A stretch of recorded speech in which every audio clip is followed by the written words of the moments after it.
I thought I like ours slightly better. I just literally noticed like a couple seconds ago they added their own soundboard. Oh, really? To the StreamYard, yeah. I don't even see it. That ain't bad.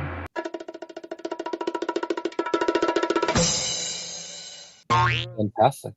Ooh. I want that one I might actually use. All right. What's up, everyone? Welcome once again to the Aftershow Podcast. Your host for pretty much anything that we feel like talk about this past week in the world. I am of course Sadot the Gamer, your humble god of Naysayer Nation, joined by the spirit of Casual Avenger, the Lord of the Deep Dish, and I just saw your hat. I don't even want to introduce you now. 5-2. Hope you eventually 6'7". Hello, Jayshockblast. I understood that reference. Unfortunately, your camera's a little bit wonky. We just got to.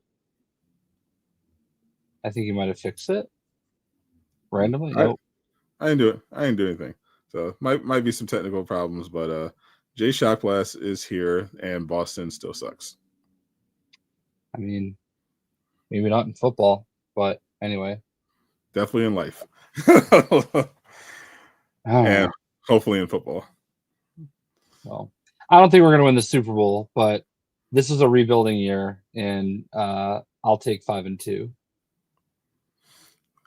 Don't worry. Remember, it's just season. Eventually, the Patriots will lose, and it's going to be great.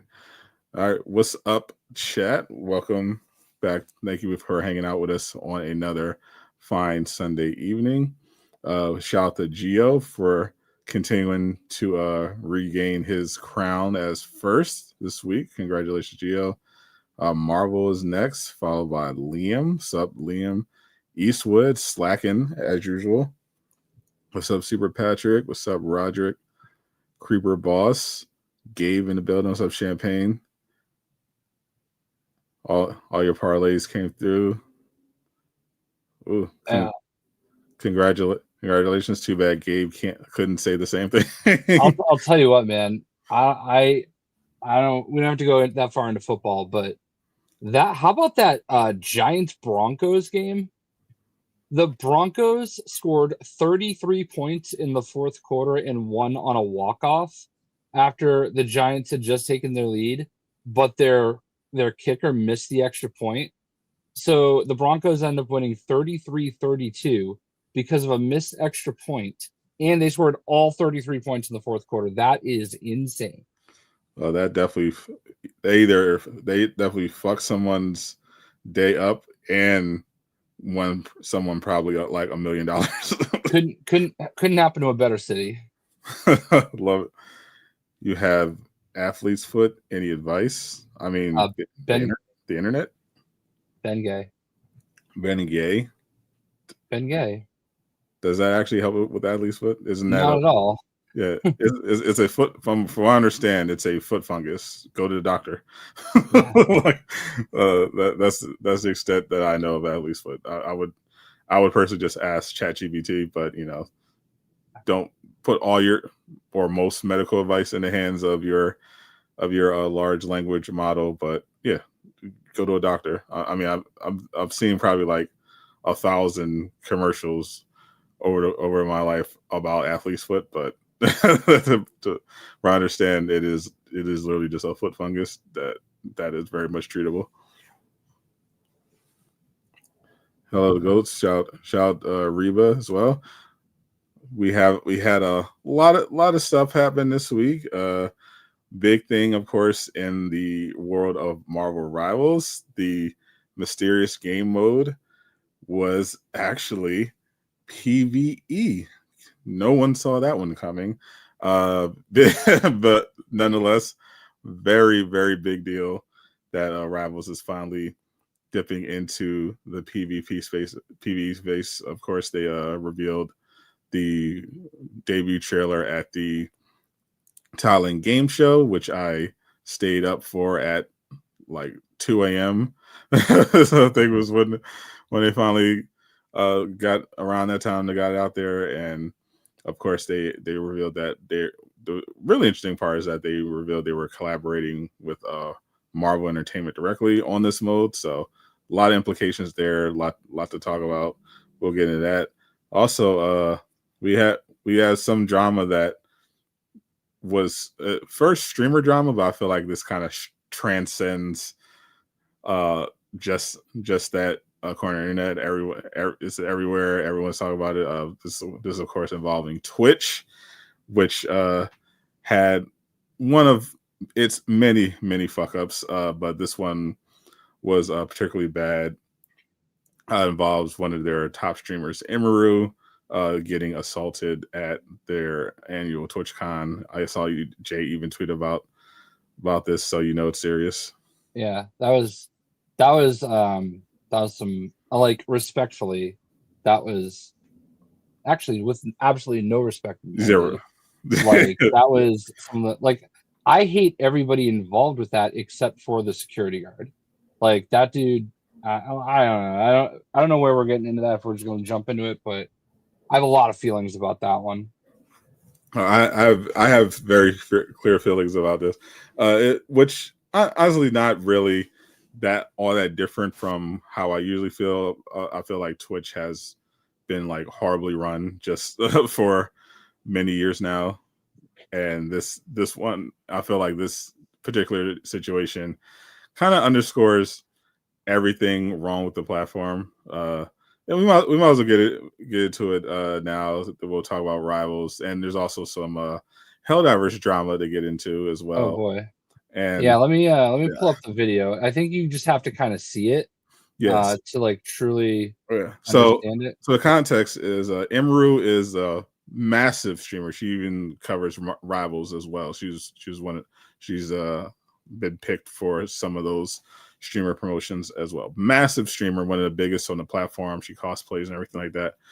But she was at the annual TwitchCon, which going into TwitchCon, there was already concern about security. I think that's an important context as well with, everything that happened with Charlie Kirk. There was generally a lot more concern about security, especially among streamers who have a controversial political lean, and there are a lot of streamers in general who, especially female streamers, who have ongoing concerns with security because people are weird, and a lot of people were considering not going to TwitchCon, but Twitch assured people that they were elevating their security. They were taking it all very, very seriously, and so Emiru, as someone with Twitch, was they basically tell people that are contracted with creators that are contracted with them, you pretty much have to go to TwitchCon, do these meet and greets, because the meet and greets are pretty much how they sell people on coming to TwitchCon. So Emiru goes, does her TwitchCon appearance, and this happens while let's go back. She's meeting a fan, and then this guy comes over and tries to kiss her. I want to like this guy right here, okay? Literally does nothing. Like, doesn't move. Like, just stands there. It's like, bro, you had a chance to be a hero. Like, how? Like, let's not even get into the fact that, like, how do you, like, think you can, like, just walk in there and, like, try to, like, stick your tongue down her throat? Like, what the fuck? Yeah. So obviously, weird activity, a lot of going on. So the guy's in line meeting Emiru, and then this guy comes out of nowhere. Apparently, he been stalking around, waiting for an opportunity to slip through security, and it did. And even Emiru herself admitted, like, she had no idea what was going on. She thought maybe he was part of Twitch staff, and he just walked over and tried to kiss her. That's when she screamed, and then we saw the security guard shove him away, and the guy was just allowed to go. So very important in that case, because Twitch responded in all the worst ways possible. So first of all, that security guard who pushed him away, that was Emiru's personal security guard. Yeah. The person who the woman who carried Emiru to the back, that's her manager.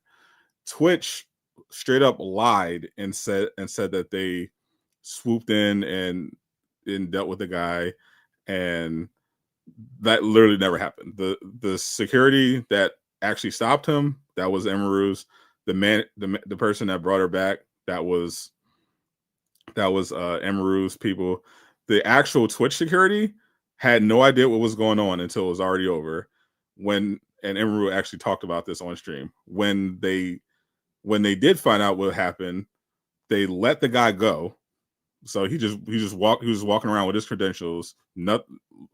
Twitch did nothing. She even said that the Twitch staff, the Twitch security, even joked like, "Oh, we didn't know," huh? But they literally just let this guy walk around and like nothing happened. Appreciate the 5, Armani. So he's just walking around after assaulting one of the biggest streamers on the platform. Twitch security just lets him go. So they lied about that too. And then when they finally get a hold of him, Twitch announces that they've taken the bold action to give him a 30-day ban on his account, on his Twitch account. Can't not making this up. They actually did the meme. They actually announced he's for sexually assaulting one of the biggest streamers on their platform. He lost the ability to stream on Twitch for 30 days. I cannot make this up. Yeah. They actually said that. That was actually their response. Then obviously there was when thankful God it was filmed. When a fan posted it, went massively viral. Everyone pretty much universally shitting all over Twitch. Amazon got involved. They sent to security, but even it took a while for anything to even get done, because Emiru said that another top streamer, Senna, did not extra Emily did not get extra security even after the incident. So everything was like super delayed, and it just all around just an absolute L look by Twitch. I mean, you could not have scripted this any worse. The more you dig into this, the worse it is. Like, Emiru could have had even more security. First of all, the fact that she said that she had to spend like $10,000 on personal security. That's insane. And she's literally required to be there by Twitch. You know, Yeah. You would think they would provide the security. They're not. The security they did have at the event, obviously completely inept, ineffective. But Emiru had another her preferred security guard who was banned from TwitchCon permanently because he grabbed a stalker of Emiru and restrained him until authorities could come and deal with him. And in order to do that, because of doing that, right? he got banned. Well, this is San Diego that it happened in, right? I'm not sure which city it was, but I was watching Emiru live, and she mentioned that her favorite security guard was actually perma banned from Twitch. He actually got a worse ban from Twitch for defending Emiru from a stalker than the guy got for actually assaulting her. But TwitchCon happens. San Diego. TwitchCon always happens in California. That's how I do know.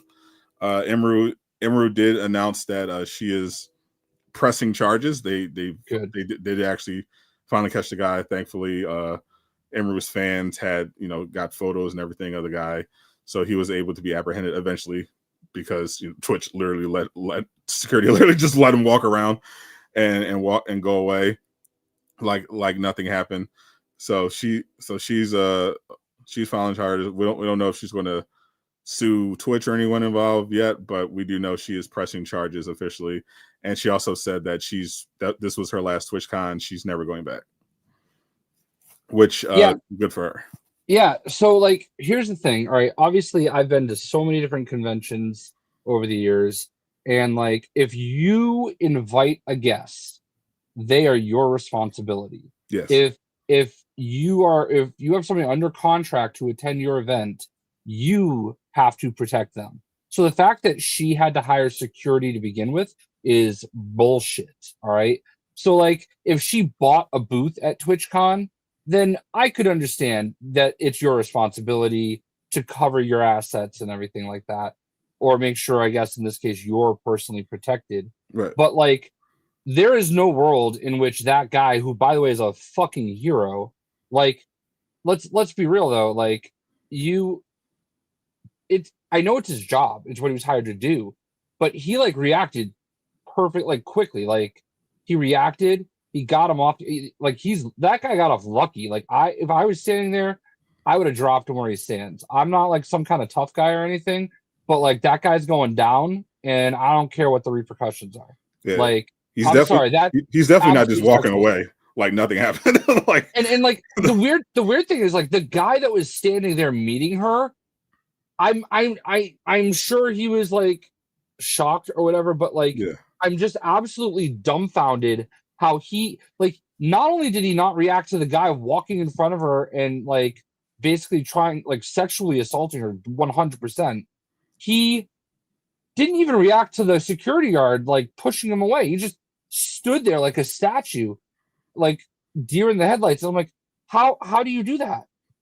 Like, how? I mean, just looking at the guy, he doesn't seem the type to leap into action. So I assumed the same thing, but I was gonna try not to say it.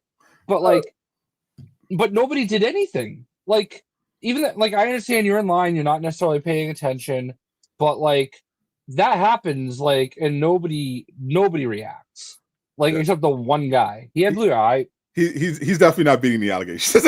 Again, it's fair. They are fair, but like he definitely did look like Destiny. I'm not gonna lie. and I'm gonna be honest. Like, the security guard's restraint was like huge too, because like I'm shocked he didn't just tackle the guy. Like, all he did was push him off. But I'm sure in the back of his head he's thinking about the other security guard that TwitchCon apparently banned permanently because he did his job, like, against the stalker. Like, if you're out in public Twitch streaming and everything, they don't owe you anything. I know there's some bad things that have happened to some, like, I mean, they owe you, basic decency and common law. Like, don't just come up to people, don't touch them. No. I understand. I mean, Twitch doesn't owe you anything. Like if you're on your own IRL streaming, like, I know that there have been some incidents and stuff like that are terrible, but like that's not really on them. All right. But this is your event. You brought this person here, and you're responsible for keeping them safe at your event. Twitch staff are laughing about it. Yeah, and literally the security. What she said, they were like making a joke about it, like, oh, we had no idea that you just pathetic. It's pathetic. I don't think they should be allowed to run that event. I don't think any, like, I don't know how you can run that event again. If I'm a streamer, I was, because I get invited. I've been getting invited to Twitch cons for various things. I was never that all that interested. But yeah, especially now, if you're a streamer, like, there's, especially a female streamer, there's literally no reason for you to go to TwitchCon. Like it's actually cooked. Because Twitch is not going to protect you. Obviously, Twitch lied many times. Like, they lied, obviously, from the very beginning. They lied about taking security seriously, which was a big concern because of the Charlie Kirk incident among a lot of streamers. They were like, all right, should we even go to TwitchCon, like, at this point? And they assured people, the CEO assured people, oh, we're taking it very seriously. That obviously didn't happen. Then they lied about how they handled the Emiru situation. They did not secure the threat. They were not helpful in the slightest. They did literally everything possible wrong. I think the Twitch CEO needs to resign. I think Amazon needs to step in and do like a very large scale accounting on the management of Twitch from the top down. I think whoever the security was needs that Emiru dealt with personally need to be identified, and they need to be fired and never allowed to work security anywhere on Earth. Like that should just be the end of it. Like you're done. It's not even that he just like walked up and did this. Apparently he cut across like 3 different lines or something like that. Like there were a lot of places where people failed Emiru. Like he should have never been able to get to her like that. She mentioned before, like throughout the day, like there were people that would just come right behind her booth and nothing. There was no like checks or anything. They just could come by and say, "Hey, can I?" And she was like, "What the fuck?" And so if that guy had worse intentions, like she said herself, she could have literally died there. Like that. There was her life was actually there was nothing anyone could have done there if he had been someone with worse intentions, holding a weapon or something. Like Twitch completely failed, like absolute. And I've heard stories before about like this wasn't even the first, definitely not even close to the first time someone was sexually assaulted at TwitchCon. This literally actually happened, I heard, last year to 2 male streamers, but because they were male streamers, no one gave a fuck. But there have been numerous incidents at TwitchCon throughout the years, and that's just been the reputation. But now it happened to a very large streamer, and unfortunately, she didn't get hurt. But now, at the very least, the one good thing that came out of it is that a huge spotlight has been put on Twitch now, just completely highlighting how incompetent they've become. And I hope now that this lights a fire, because pretty much everyone, like from all sides, especially the Twitch community, are coming out against this platform. People are saying that they're not going to TwitchCon again. It's insane. Yeah, I've never been interested in going to TwitchCon. The only reason I've ever really wanted to do anything is like because Elgato's there. Yeah. But like to me, it's really no different than like, I mean, yeah, they seem to pull in a bunch of like, big sponsors and whatever, and like some places that don't go to PAX East anymore go there. But like, why would anybody go back there now? No reason. Because like, it just feels like something always happens there. We have the Dr. Disrespect situation. I mean, like it's crazy how people forget. Like, I think there was like so I remember there was a guy that when I did PAX East, whatever the PAX All-Stars event thing they do. Yeah. I want to say it was 2021. It was like the first one right after COVID. The guy that hosted the event got Me Too'd like super hard into the ground, and I think it started at TwitchCon. Like he did something at an after party, which again, not necessarily their issue, but like it just seems like this event attracts like the worst people. Yeah. And I've also seen people like just live, like IRL streaming at TwitchCon, going around just trying to start shit and everything. And I think there has been like the Rumble people that would go there and do that like last year. Like there's always something going on there. And like, how can you take that security seriously? And I'm going to be honest with you, like using the Charlie Kirk excuse, like as an excuse before this, I would have been like, I don't know if this really is the same thing. That was like an open air event. This is an indoor event where I would imagine you're going through a metal detector, your bags are being checked, all of these sorts of things.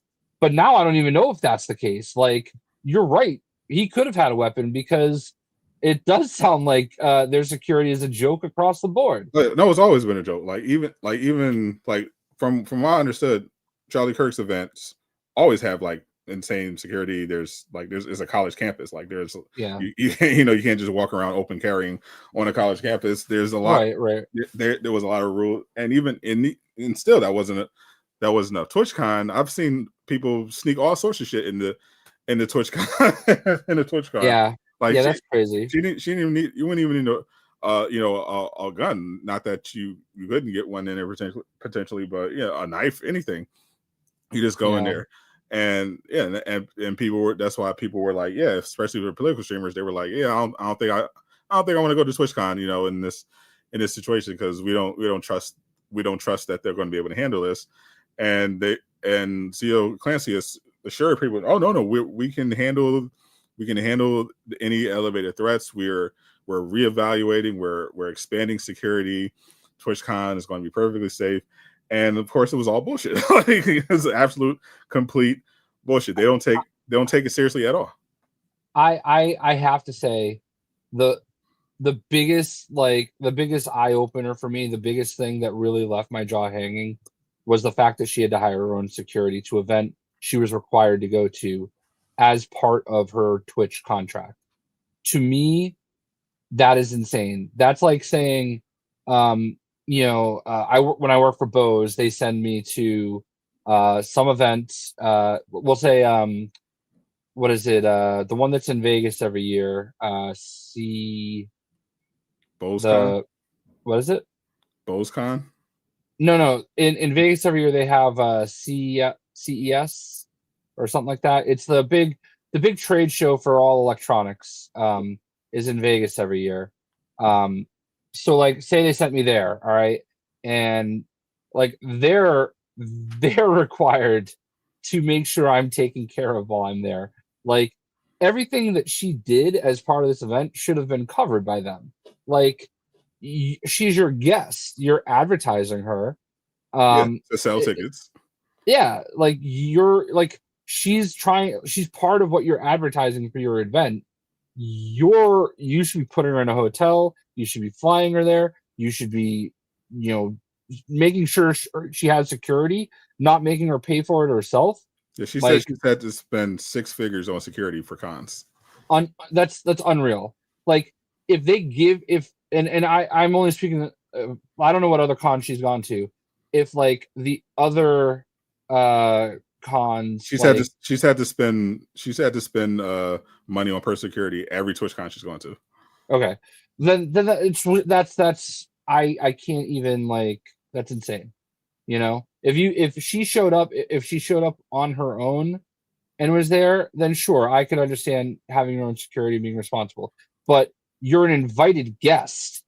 Like at every invited guest at every convention that has ever existed has expected there to be some kind of security. Yeah, Hassan definitely made the right choice not showing up to TwitchCon.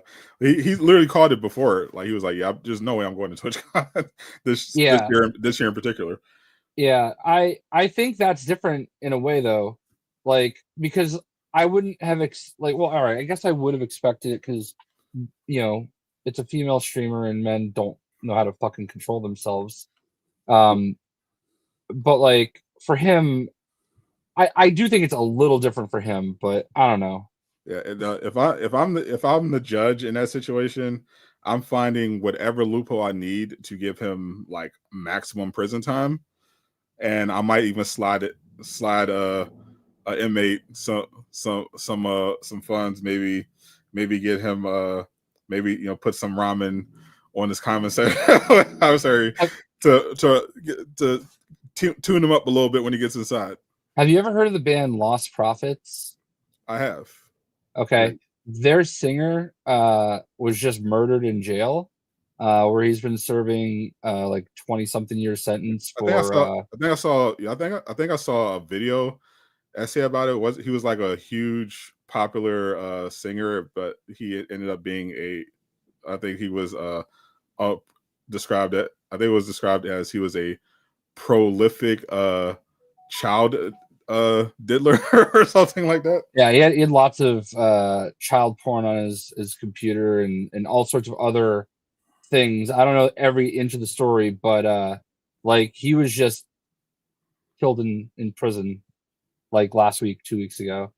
So I'm not. I don't want to get into that. It doesn't matter. I'm just saying that like that's a thing that happens, and I don't know, man. Like look, that's wild. Like, thank God that like that's all he tried to do. You know, like it doesn't even seem innocent though. Like you can't just walk up to a woman, put your arms around her, and then try to like stick your tongue down her throat. Oh no, there's nothing. That's why I was like, that's why I said, and I stand by it. Like I hope he goes to prison, and I hope he gets his ass beat when he gets inside. It's like everybody's like, oh, he needs to be charged with assault. No, he needs to be charged with sexual assault and put on the registry, like everything. Yeah, yes, everything. Like he needs the whole treatment. Everything involved. That is just, to me, I just can't understand I can't wrap my head around the security situation though. Like that's like normally these things happen and I'm like, I'm just gonna sit this one out. But like this one, no way. Like I don't even know this streamer. I think I've seen her attached to Marvel Rivals. Yeah. But like that's it. That's like the only thing I know about her is that she's done some Marvel Rivals stuff. Like, but like to read all that stuff, it's just crazy. I personally had mostly nothing but negative experiences with security, but most of the problems I've seen with security personally have been like with security being overzealous and thinking like they run the place and everything like that, just being a little too much. No, that Twitch's security, they couldn't even get those assholes. like one of the most viral moments related to security was when Agent was streaming. There was like this huge streamer event happening at this football stadium, and pretty much all the top streamers are there, and they were all collaborating, and this security famously would not let Agent and his team, who are one of the featured streamers of the event, walk through. Like they were just blocking them, and Agent just absolutely crashed out on them because they were just literally on a power trip. But now Twitch couldn't even get those clowns. Like they got people who not only just had no situational awareness, but were just complete lazy and just took no action. You know what it is? They were cutting corners.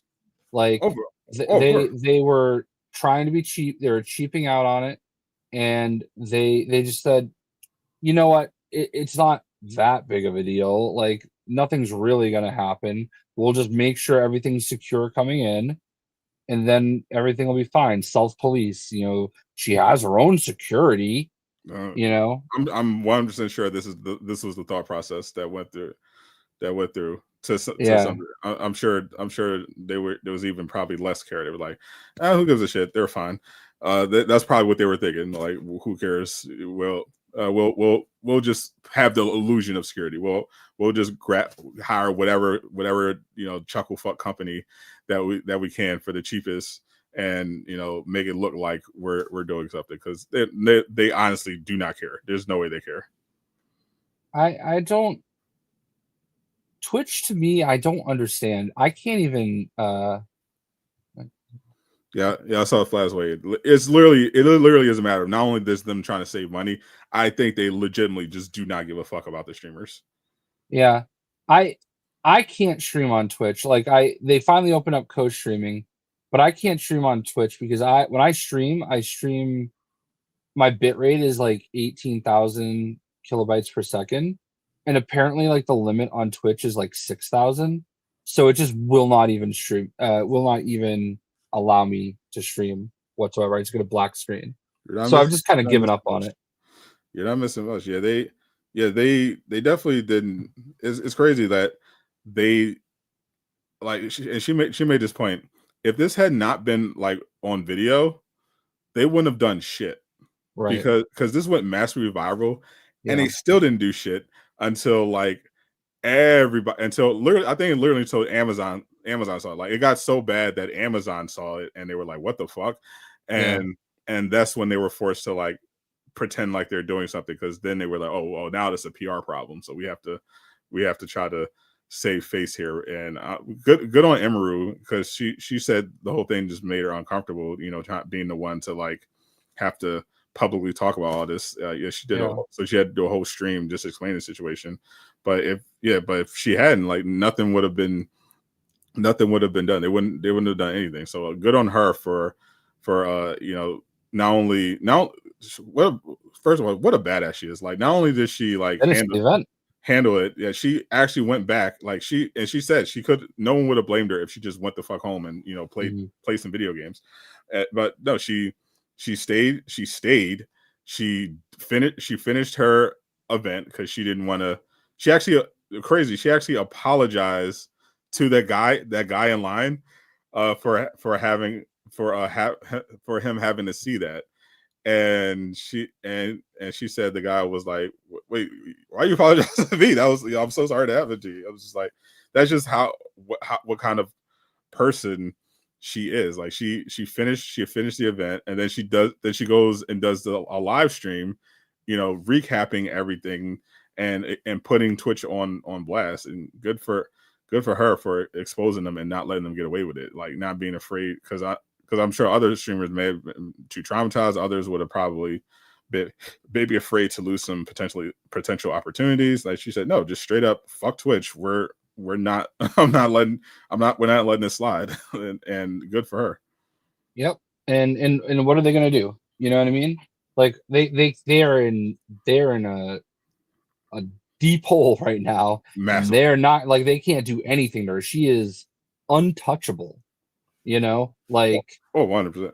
Like, if they even tried to like enforce, like if there was something in her contract that she might have broken by like speaking out on this, like there's no way that they could do anything about that. No.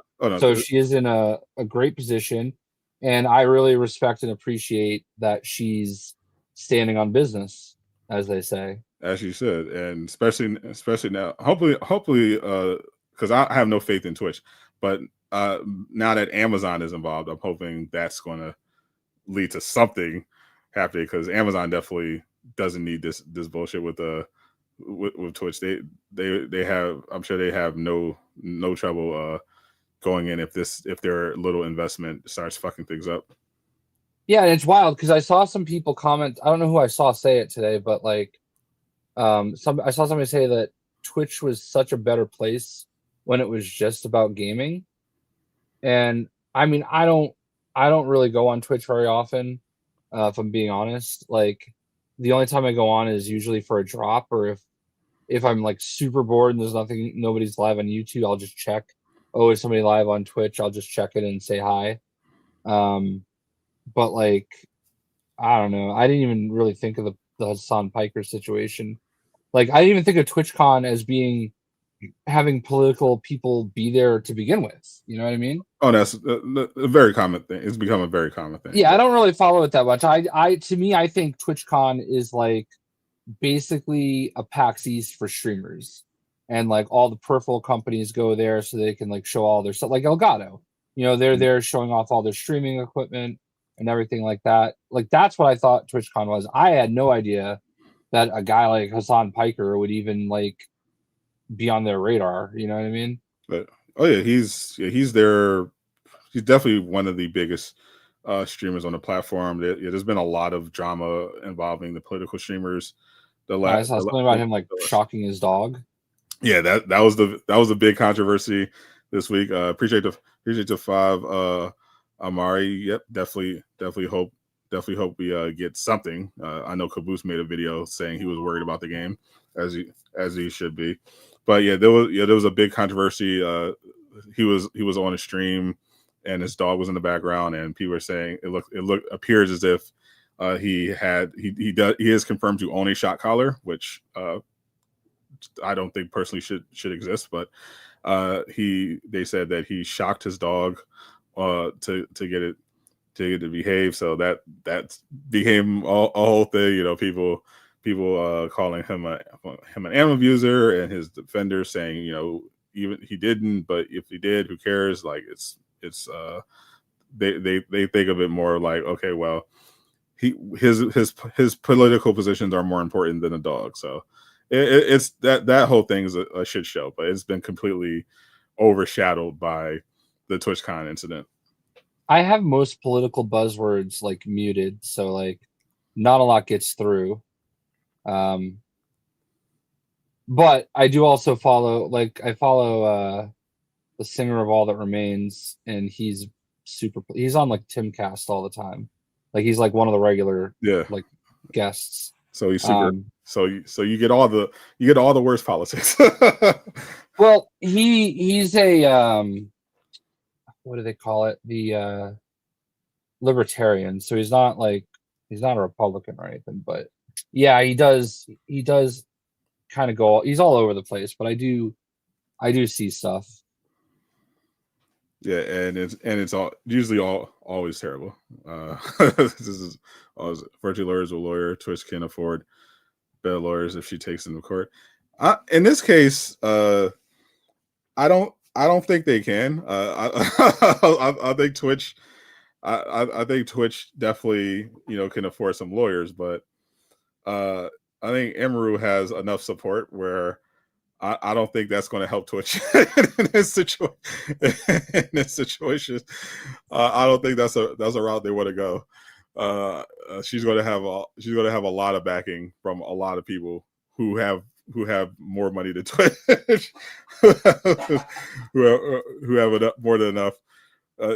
Not only just get into like the competitors of Twitch, like who would like Kick is always looking for opportunities to shit on Twitch and take their market share. So they could obviously do the funniest thing in that situation and like bankroll and any legal stuff needed. Like it's but the court and public figure, Twitch is in such a horrible position right now. They can't do anything except eat shit and apologize. That's all they could do right now. They cannot afford to say anything more negative. Like they have to lock in and just be chill. Yep, there's really no other way to say it. Yeah. So, but again, I'm glad she's okay. Good on her for saying she's not going to TwitchCon anymore. Yeah, I could definitely see this just being the end of TwitchCon in general, but potentially. But we'll see. I'll keep an eye on personally how the story develops. But yeah, I mean, just because you have a platform doesn't mean you know how to run a show. Yeah, you would think they would hire people that like know how to do this. There are companies out there that specialize in this that run multiple shows all across the country. But then that goes into you have to actually give a fuck. And they certainly do not. But fortunately, all the news this week was not depressing and horrifying, though a lot of it was and continues to be. But there was some good news out of course, Marvel Rivals. We got the mysterious game mode was revealed to be none other than the highly requested PVE. There's a lot of implications here, but Jay, did you watch it? Did you react to it already? I didn't do a reaction because it came out like 3 a.m, and I'm not in the like top secret cool kids club because I don't know, but yeah, I did watch it. All right, good. So I was in a cool kids club, but they didn't give us anything beforehand because this is very very tight-lipped. A lot of security. They actually upgraded their security, so the data miners couldn't see that PVE was in the files. They actually addressed that. They wanted to make sure there were no leaks. They didn't even have it televised at the main stage. Danny was there doing his talk, but it wasn't on the main stage. It wasn't televised. So they showed it privately, and then they published the trailer on their socials. So they kept it under wraps, and it went up, and it was great. So this is a co-op PVE mode. You get 5 heroes to choose from. You get Blade, Thor, Magic, Punisher, Jeff as the roster, and it takes place in the Midtown in the New York map where you're going towards Avengers Tower, and you have hordes of zombies coming after you. You have to battle them, and then there's going to be 2 boss fights. You fight Zombie Namor and Queen of the Dead Scarlet Witch at the end of it. This was done in collaboration with Marvel, and specifically the head of Marvel television and animation to adapt the Marvel Zombies show. And there will be Marvel Zombies cosmetics. They have the Blade Knight releasing, and there's going to be the Scarlet Witch costume, Queen of Dead releasing as well. Thor on this, yeah, yep. So they're definitely cooking this more. I saw people mentioning, some people complaining that they don't have the full roster, but not surprising, especially with this type of mode. They definitely just had to get a certain amount of characters down and balanced out, like, because they're also going to have unique abilities. They showed a little bit of them. Blade is going to have his like Blade Knight, Moon Knight abilities. We saw that Punisher is going to have his own auto turret. Jeff can, when he goes underground, he can knock zombies back. So it's a really cool idea. It's a nice little start, and that's the biggest thing that people, I think, need to realize, that this is something that they can scale up a lot. Just sticking with the Marvel zombie thing, there's a lot of directions they could go. Like, I watched the show. Zombie Namor and Scarlet Witch weren't the only zombies. There was just a whole battle against zombie Thanos. There's a lot they can do just if they stick with the Marvel zombie theme as part of the PvE mode. But obviously, the big thing is that they can further expand on this. They can tell different stories, have different stuff, like even the stories of the season. Like, they had the whole Dracula vampire invasion of New York thing. They could literally have a mode exploring that. They could obviously do like stuff from the MCU, where you have a defending New York from Loki, the Chitauri invasion. They could do stuff with their own in-game stories. There's so much potential they now have opened up with this PvE mode, and I'm just so happy they're finally doing it. Jay, what do you think? I hope that people are patient with them with this, which they're not going to be, of course. But I hope it's fun. Number one, yeah. I hope replaying it is worthwhile. I hope there's a way that progression can count, towards your character, towards your stuff, or they find a way to like optimize it so that you can actually there's a purpose to it, more than just, okay, we're killing zombies. You know what I mean? Like, yeah. I hope it makes it worth it to play that mode and bring you out of the core mode. You know what I mean? Absolutely. Absolutely not, Gabe. But it should be should be good fun. Yeah. That's a good point. I think making it worthwhile is going to be key, because I think it's going to be, from what I've heard, it's going to be a lot of fun. It's going to be really good. But I think the big thing is the incentive structure around it. Like for example, one of the things that hooked people with the Ultron Battle Matrix wasn't just that it was very addictive and fun, which it was, but there was an incentive structure. Not only did you have the exclusive rewards, which in their case weren't all that great, weren't anything to write home about, but they were exclusive cosmetics that you can only get by achieving a certain level.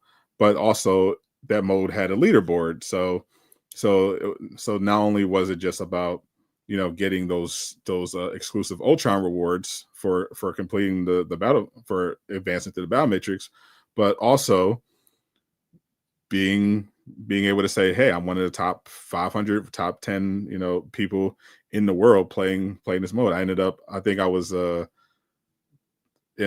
by the end of the Ultra Battle Matrix on my main, I was 24th in the world, but I had beaten the number 1 in the world like 3 times in a row. Oh, nice. Yeah. So I took that very serious. So they need to have not necessarily maybe have a leaderboard, but definitely have some rewards in place to encourage people to actually play it and keep playing it. Yeah, and I think that's the thing. Like, okay, it's here now. Why do people want to keep playing it? Because people complain about the repetitiveness of Marvel's Avengers, for example. Oh, you're just playing the same maps over again. Well, if we're gonna get into, okay, well, you're just fighting the same zombie map over and over again, like, what is going to be the kicker, the hook? And what I mean? And in the case of Avengers, that it made sense to play that over and over again because the game was right along. The game was a looter shooter, so people would often be playing the same content over and over again in order to get ideal loot drops and stuff like that. Right, and I'm not like, yeah, we're on the same page there, but we're using that reference.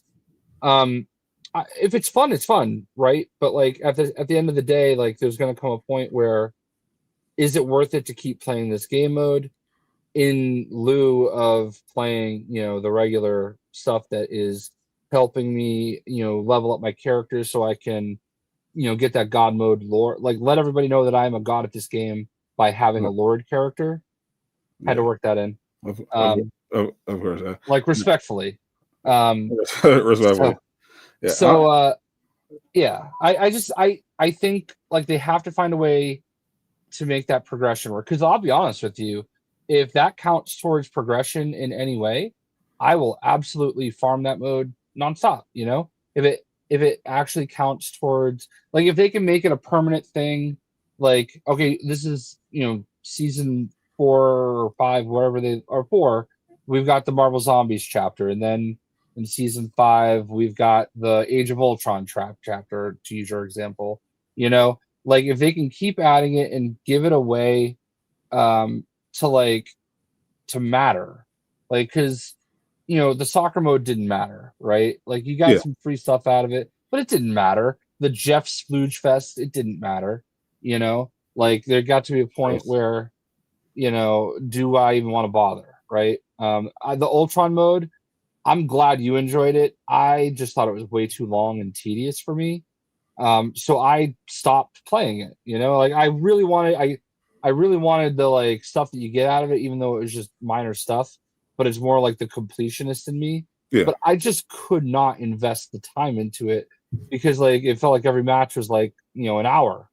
So that one appealed to me specifically. I love the auto chess mode, and I'm looking forward to them bringing it back eventually. But yeah, as someone who enjoys zombies, I know I'm just generally going to have fun because I do love just zombie games. One of my favorite games to play with friends and even by myself at one point was World War Z. They had that game similarly dealing with large they specified in dealing with very large hordes of zombies, and in addition to their campaign, which was co-op as well, they had different multiplayer horde modes in particular, and I would just load those up, and they weren't just there wasn't a bunch of incentive structures around it, but it's just a fun thing to coordinate with people, your friends, and see how well you can do against these waves of enemies and everything like that, and now you're adding the addition of boss fights on top of the waves of zombies. I think there's definitely going to be a lot of potential there, especially if the boss fights are all difficult. There's going to be some great clips to be had about that. Some good content to be made. I'm excited to try it. I hope at the very least, if do my weekly missions in the zombie mode, I'm definitely going to do that instead of the PvP stuff. Like, yeah. Well, I mean, like, I think that's the dream, though, is to be able to like escape some of that like toxic PvP mode a little bit with like they've got a base there that I think they're. I kind of made this argument for multiverses. They did an ad where they did something with the NHL where they showed like a hockey mode. yeah, and it looked fun. And it looked so cool. And I thought, oh my god, they're adding hockey mode to multiverses. Wouldn't it be perfect if multiverses almost became something of a Mario Party, where you don't just have the fighter, but you also have this little hockey mode, and maybe you have like an NBA Jams type mode, and you're using these characters you've already developed and designed, and you have a way to work that in. And like I feel like you could do that with Marvel Rivals in a way, because you've got all these like great characters built, and you could just find a way to translate it so almost like you can create using like this PvE mode to create something of a Marvel Heroes kind of scenario, you know? Like, can you just imagine if they could have like pulled something like that off?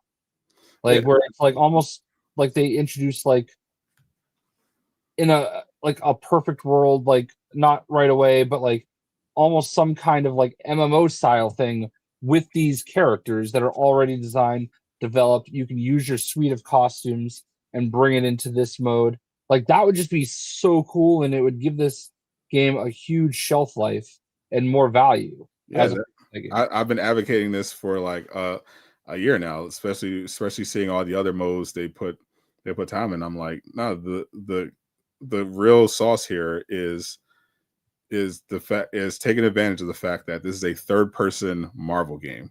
Mm-hmm. That's a huge advantage, and I've been saying that they should be using that to bring in modes that would uniquely appeal to people who love the Marvel IP, which is a lot of these other Marvel games like Ultimate Alliance and Marvel Heroes. Like you have all these people coming in from all those games. And I'm like, you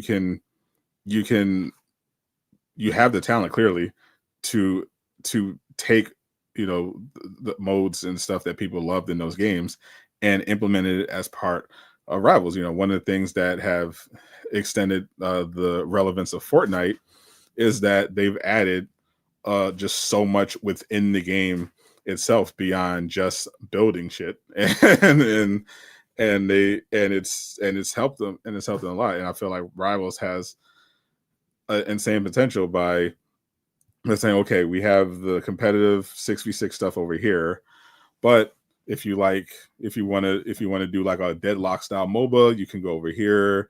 You want to, you know, have a Manhattan patrol like in Marvel Heroes, you could do here. You know, we have these recreate big moments in the story. You know, Ultimate Alliance style. We can do stuff like there's so, you know, you can have your own like a Marvel's Avengers type of. Like, there's so many ways they can implement these different modes to give people that PvE fix that they've been looking for, because they've been looking for it. Like Avengers shut down, you know, Marvel Heroes, Ultimate Alliance, gone. Pretty much the only game in town, if you're a superhero fan and want to play multiplayer, is like DC Universe Online, which is like a 14-year-old, you know, MMO. Like, and then that's why when Rivals came along, people jumped on it, even if they never played 6v6 hero shooters before, because it's the only game in town. Like, and I'm so glad they finally, within the first year of launch, made the first step of adding PvE. Yeah, and it doesn't even have to be like a full-blown story mode, but like one of the, and I think I love the idea of expanding on the lore, because I'm gonna be honest with you, I don't read any of that shit. Like, yeah, I read it all, but I understand people who don't want to, because especially it's not engaging. It's blocked. It's just big walls of text. Yeah, right. The fact that they don't even have like some kind of like motion comic or like have it like if I were like, I know that it's a free to play game. I know this is something that would cost extra, but like to not even just have a voice actor read it and like you can listen to it over like just a still image moving, like lost opportunity. I would absolutely be there for that, but like I skim it. I'm like, whatever, I don't care, And that's why, like, when you or Greek talk about the lore, it's just like, yeah, yeah. Me and Greek read it all. Like we read everything, especially me because me and him do it. But yeah, I in particular make content around the lore because I know that the lore is going to not only is it interesting to me, but it also is setting up future content, letting you know what's coming next. So I'm always interested in that. No, I feel that. I have to say, I mentioned it when we were like before the show started, like, oh, your screen's black, you're not there, and then I was like, oh, you're all choppy. It's so weird. On the actual stream, everything is working fine, but just your window in my StreamYards, that's why I dropped out and came back in. Like your window, it's like you're like at like 5 frames per second. It's like a Weird. It's like a motion comic. It's very distracting, but like everything else looks right for me, so it's weird. I don't know what's going on. Windows.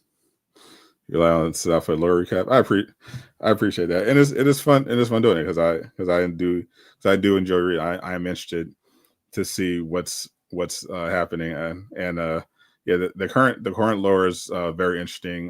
There's Greek mentioned last time and I ended up covering this as well. It looks like Deadpool is going to be for sure implemented, but he's related to the collector side of things because part of the lore was that several members of the roster, Jeff, Mantis, and Salak, were all being held by the collector when the whole time stream shenanigans happened, and there was a breakout, and they were all able to escape.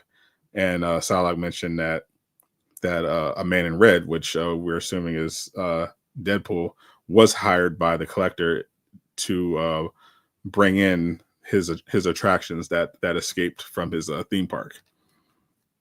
So yeah, it's all on brand. Yeah. So even Deadpool going and grabbing someone on his behalf, very part, definitely straight from the comics. So I imagine we're going to get at some point a map involving the collector, and he'll be involved, and that'll be how we get Deadpool, because the Grandmaster mentioned in the letter that he sent to Shao Lao that he's personally going over to deal with the situation with the collector. Yeah. That's why he's not at the tournament. I have to say that ranked stream we did on Friday night, like that was probably the best ranked like experience I think I've ever had with this game. Respectfully, with the utmost respect.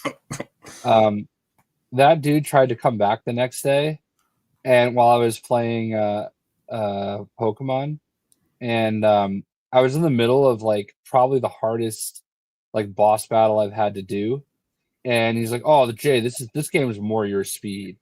Respectfully, I don't think it's I'm like, dude, this is way harder than Rivals right now. What the fuck? Like, dude. And then I'm like, dude, you're a loser. You like, thank you for coming back to my stream the next day. Like, you're so weird. It's so weird. Yeah, I think we had a similar run like a season or two ago. Yeah. When we had Willie on Torch. Yeah. Yeah. Well, anytime you have Willie on Torch, you're pretty much and Greek in the game at all. So you're pretty ahead of schedule. It was literally me, you, Greek, and Willie, and we won. I think we literally won every game except one. Yeah. Well, we only lost one game. It's funny. It just that's the streaming experience in 2025 is like you're having this generational run of games, and then you in the middle happen to lose one, and some weirdo pops in and is like, "Washed, you suck," and it's like, bro, like I'm not saying I'm like God's gift to Marvel Rivals, but like I was having a pretty good night. Like I was doing pretty well. I think my penny gameplay was pretty solid, especially, you know. But yeah, I don't know. I just it's so like annoying the way that somebody can just like rain on your parade that way. Yeah, I mean, yeah, it's part of it, and it's definitely the least toxic rivals interaction I've seen, because rivals can get pretty toxic, especially when you're playing ranked. I mean, Jay knows in particular, like he's been known to crash out during his quick play sessions. Ski, you were fine, and do not take. We just wanted. I will say that you guys were 100% correct. The reason we went with 4 instead of a 6 stack is because you get penalized for having 6, and you end up going up against other teams of 6. So it was just easier. You know, we just trusted that we would get 2 randoms that we could like manage. We got a couple that were really good.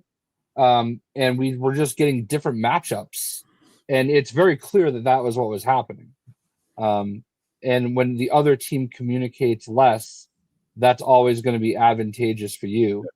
Yeah, and also Guang Guang. Shout out to Guang Guang, but no, when they did, I forgot they had someone else do the explanation of how the matchmaking works, but after listening to how it works, essentially the matchmaking gets substantially shittier the more people you add into a stack, because it's trying to account for more and more people and try to match you and more importantly get you in the games fast. So the more people you have in your stack, the harder it is for quality control. So ideally you don't want to go beyond 3 or 4 if you want to have the best possible matchmaking experience. You only want to do 6 stacks if you have 6 people that are all just really good at the game and all on mics. Yeah, and I don't want anybody that played with it. Obviously, I know Liam understood. It was nothing personal. We just that worked, and it worked, and we did what we had to do, and now we're done until season 5. Yep, which apparently is probably in like 3 weeks. Yes, I think it's second week of November. This coming week is the week of the 24th. That's the mode. Then the following week we have the Wanda and Spider-Man skin that ends in the 1st, and that's going to be, I think there's an Iron Man skin coming as well the week after. But yeah, the Halloween week is the last week of the month, and then we get into November. I think specifically season 5 starts on the 10th, I think. Yes, we're still doing a monthly thing. So we'll have a week before that, we'll have the week Iron Man comes out, we'll have the season 5 preview, all the season 5 marketing stuff. And then the week after that, the actual season will drop. And I'm looking forward to seeing Gambit and Rogue. Yeah, at this point, my Discord Rivals people have been trying to set up a customs night. And it looks like that's going to be November 8th. And King Greek is setting up a Rivals tournament. Shout out to King Greek. Yeah, I retweeted that before we went live. So, so we'll talk more about that as it. I want nothing to do with planning anything. Like, I'm sorry, I'm not a planner. So I put Creeper Boss in charge, and he's setting it up and getting everybody. So unfortunately, I think for the Europeans, it's going to be later at night, but I think there's like a spreadsheet there, but we'll have fun with that. I just said it. I'm never opposed to doing stuff like that. It's just I don't want to like say, hey, we're going to do this and not be able to get enough people to do it. You know what I mean? Right. And I don't know. We'll see. So It sounds like a good time. Definitely want to get it. It definitely got to get some. I think I'm going to have an easier time for sure getting people to run zombies with me. Yeah, so a lot more people saying they're coming back to Rivals or trying Rivals for the first time because they're adding PVE. Yeah. I really think that it's a huge move, and I really hope they can capitalize on it. We'll just have to kind of wait and see how it all goes. It would be a tragedy if it came out and it was just dog water. Speaking of, that's what happened with Helldivers too. Oh no! Speakingly, yeah, the perfect segue there because that is exactly Helldivers showed exactly how you don't want your new content to come. So obviously, a great day for Jay as one of the top Helldivers haters. It's a fine game. I just don't understand how people like think it's the most amazing thing ever. That's all. Well, they've gone through a lot. The game did manage to get into a good place. They added a lot of cool new content. A lot of community feedback went through. They added a lot of great changes. Game was in a great place, and then it just all went to shit again. So the first big incident was that they have their own content creator program. You know, those always go well. Yeah. And this first big domino was that one of the bigger creators in the Helldivers community was banned from the program because he refused to censor his content on behalf of the program. Oh. Yeah, in his video he had criticized some other channels, just kind of trend of people like clickbaiting certain aspects of the game, and one of the people that he did a screenshot of when he did a search for what he was talking about happened to be in the program, and apparently the people, whoever runs the creative program at Helldivers, reached out to him and said, hey, you need to censor this part of your video, and he apparently respectfully, similar to someone else we know who was told to censor their content in the creator program, said, respectfully, go fuck yourself. I'm not censoring my content for this creator program. And they said, okay, well, you're not in this program anymore. so they got him out of there. So that became a huge story. But then to make it worse, Helldivers 2 did their best Avengers impersonation by releasing a new update that actually broke the game. Not only just broke the game, it broke people's machines. Like several people on PC literally had to replace or their computers or large or major parts of their computers because Helldivers performance was so bad it actually bricked their PC. I'm surprised this wasn't on my radar. That's crazy. Yeah. I mean, I wouldn't have piled on, but like, that's wild. It came across my notifications because I follow a couple of Helldivers creators because I'll pop in when there's a new update and check out, and like Takivo, one of the people I follow because he has pretty good builds. I usually, when there's a new update or just something, I'll check in and say, okay, what are the good builds? What are the new weapon changes? So I'll have a few creators I follow for that. And I saw a video of him come across the timeline that said he's quitting Helldivers for now. And I'm like, what the fuck? Why is he quitting? And then so I watched this video recap, and he's like, yeah, performance has been the game's been pretty much unplayable. Like his whole thing is he streams it, he records content so he can do builds and everything and loadouts. And like he's been barely able to play it, but others creators literally had their computers just bricked because of it and had to replace parts, and he didn't want to risk having to buy a new computer because of how shitty the update is. So he just said he's just quitting the game for now, and now he's on, him and several other Helldivers are playing Arc Raiders at the moment, and they've moved on to that. But that's insane. Like I remember when Marvel's Avengers dropped their update that exposed people's IP addresses. I thought that was pretty crazy, but actually breaking someone's computer is insane. Yeah, I mean, I'm glad people enjoy playing the game and role playing. I didn't even know role playing was a thing. But Jay is old.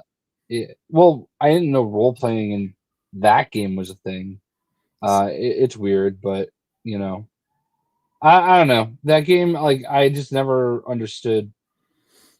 I never understood. Like it was kind of fun to play, like when you're with people, but like I just didn't see the appeal. Plus, that like one time I played with you, I'm pretty sure the random was like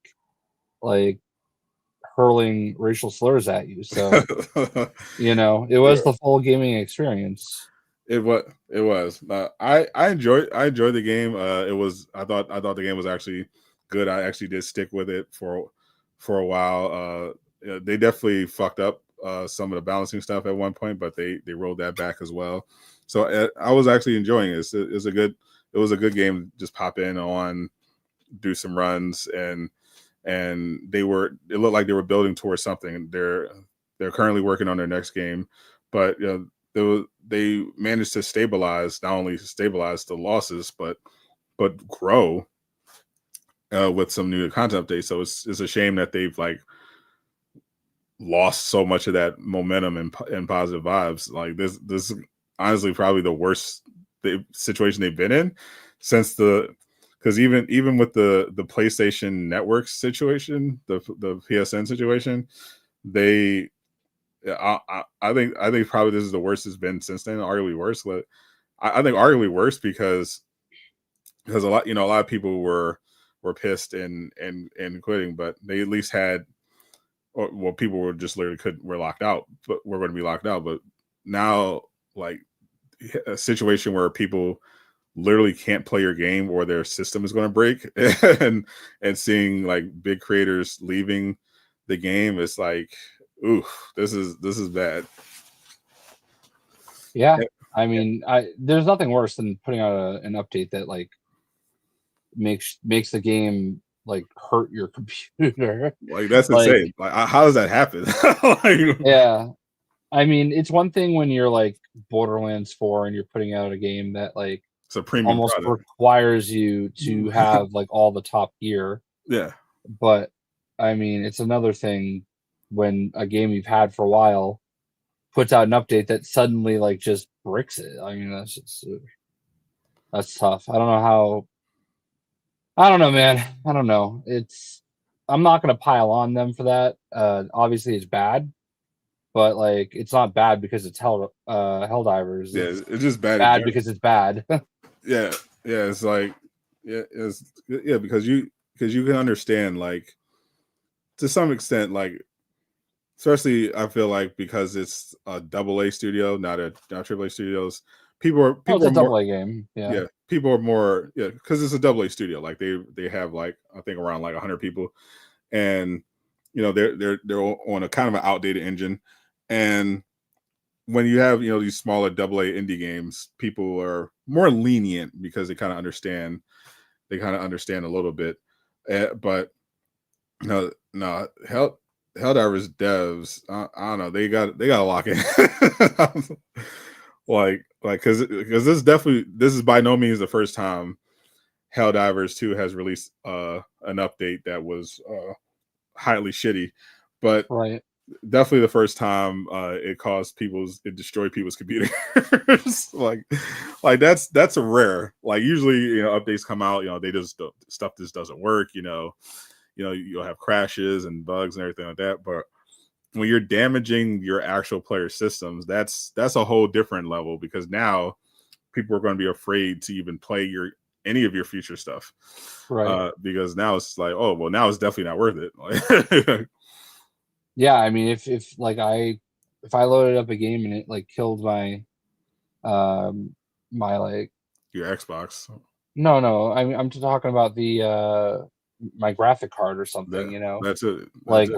I'd be cooked, like that's a lot to replace, and I don't know, not in a position to do that right now.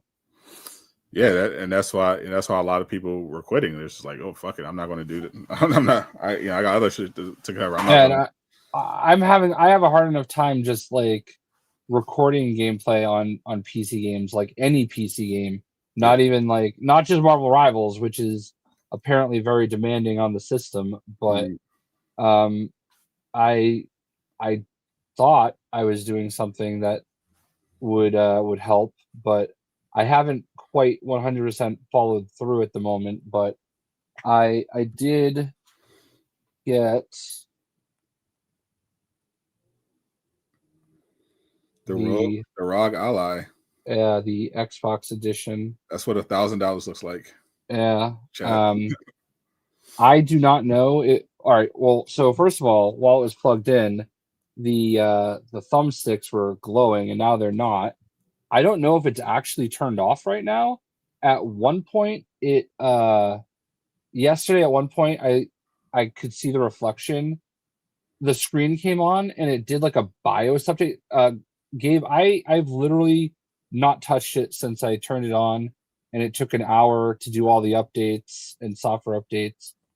But yeah, I think I've just been trying to finish Pokemon, and then I'm just gonna jump in and figure the rest of this out. But I wasn't like oh, interesting. Okay, so it was not off. It was charging. So yeah. Oh, cool. All right. Well. Yeah, you should buy one, Gabe. Yeah, I mean, I do like the one thing that I can say is I do like that, it does have like that Xbox dashboard, which is really cool.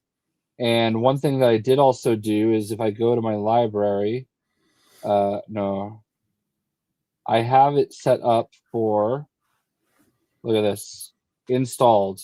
The Epic Game Store is installed. Steam is installed. So I could basically, I actually saw, he used to be one of the main guys at Sony, YOSP. You know what I'm talking about, right? On Twitter. YOSP. Yeah. He tweeted a picture of him playing Ghost of Tsushima on the Xbox ROG Xbox Ally X. Fucking weird name. Great use for it. Yeah. No, I don't disagree. But the main reason I got it was in hopes that it would make that PC issue easier. I don't really care about. So to me, it's the fact that it's a handheld is an extra perk. To me, this is something that I want to be able to create content with because I'm struggling to play PC games and record them. But if I can, it's doing an update apparently. But if I can like plug this thing in and have it the HDMI out into my capture card and use my Bluetooth controller, I can play PC games that way. I think that would be huge. So that's my goal. But I'll tell you, the out of the box experience a little rough. It needed like an hour of updates, and I don't blame them for whatever this like stand I got was. It seemed like a good idea at the time, but I don't even know if I really need it. And the way that they have the power, it goes like across the system. I don't know. I got to figure out exactly what we're doing here. But I like the idea of it because I too want to get more into PC gaming, but I don't want to, spend $20,000 on a PC. Right. But at this price point, I'd rather just wait for the actual Xbox console, which apparently is going to have that similar feature where essentially I'm hearing is basically going to be like a home console PC. Yeah. I don't mind, like, to me, the Switch, I'll tell you another story about this in a second, but like, to me, the Switch, yes, it's a portable console, but like, it only has, like, that's how I play Pokemon, basically. That's it, right? Maybe the one or two other random Nintendo games that interest me. And I'm fine with that, okay? I used to bring it whenever I did my trips. I would bring it with me, and I would never touch it. Like, I might play it on the plane for like a half hour, and then I'm like, all right, I'm bored. I'm going to put it away, Yeah. But, like, I never played it so I stopped taking it with me. This I might actually take because I can create, like, a little portable, like recording situation where I have my capture card and I could actually potentially, do some work while I'm on the road. So that I think is what was a little appealing about this too. So I mean, I know that it's very expensive. I know it's not the perfect thing for everybody. It seems like all the reviews seem to be really good. But I don't know. I like the fact that it incorporates Game Pass and Xbox and Play Anywhere and all that stuff, because those features are really, really like when you have them, they're really good. For sure, but definitely a premium product for premium players.